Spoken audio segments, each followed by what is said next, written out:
So very few things. This is really the most amazing book ever. I like because when I say that to my French friends, they say, "Oh yeah, that's from America," because that's only a title American can produce. And I agree. But the truth is, it's really amazing. I haven't read yet the other chapter. I just want to say two things on my chapter.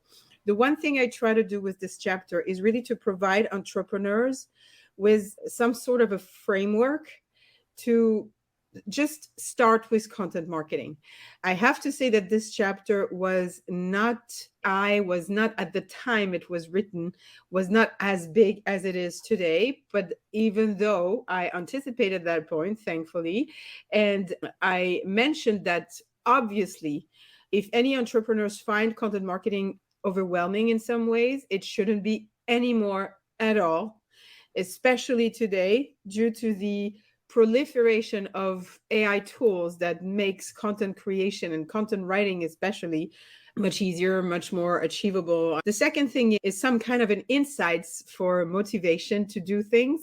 I think that this AI hype around marketing especially can bring the worst of two worlds. The first one could be a lot of some sort of pretension about the people who understand what it is, because it has a very highly tech savvy dimension. And so it can be a little bit frustrating when you don't have the time to run after the one news after the big news and the other one. So my first point is, don't get overwhelmed by that neither. At some point everybody's going to get to it.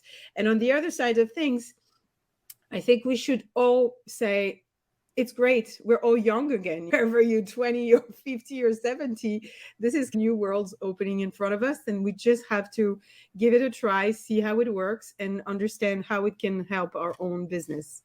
That was my two insights. Amazing. Like the amazing marketing book.